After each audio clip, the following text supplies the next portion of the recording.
കണ്ണൂര് വന്നു കഴിഞ്ഞാൽ ഈ ഒരു കടി ഷെയ്ക്ക് അതിന്റെ ക്വാണ്ടിറ്റിയും സ്റ്റൈലും കാരണം പിരമിഡ് ഷെയ്ക്ക് എന്ന് വരെ ആളുകൾ പറയാറുണ്ട്. കാരണം ഗ്ലാസിന്റെ അറ്റവും കടന്ന് വായുവിലേക്ക് തള്ളി അങ്ങോട്ട്. ബോംബെ റോഡ് ട്രിപ്പിന് മംഗലാപുരം കഴിഞ്ഞ് കണ്ണൂർ ലാൻഡ് ചെയ്ത ഉടനെ നമ്മുടെ രാഗിൻ സുരാജാണ് ഗൂഗിൾ മാപ്പ് ആയിട്ട് മുന്നിൽ ദോണ്ടെ പോണത്. ഒരു കോർണറിലുള്ള ജ്യൂസ് കോർണറിൽ പോയി കണ്ണൂർ കോക്ടെയിൽ അടിക്കൽ ഇവിടെ വന്നാ പതിവാണ്. അവിടുന്ന് നേരെ പൂതപ്പാറയിലുള്ള എസ് എ കൂൾ ബാറിൽ വന്നൊരു നോർമൽ കടിയും അവക്കാടെ കടിയും പറഞ്ഞു. ഇവിടുത്തെ കടി ഭയങ്കര ഫേമസ് ആണ്. ബട്ടറാണ് എനിക്ക് കൂടുതൽ ഇഷ്ടമായത്. മറ്റൊന്നും തെറ്റൊന്നുമില്ല.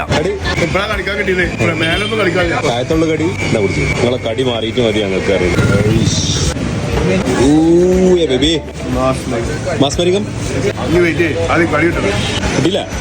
ഇനി അതേ കടിച്ചണ്ട കടി മൂക്കും.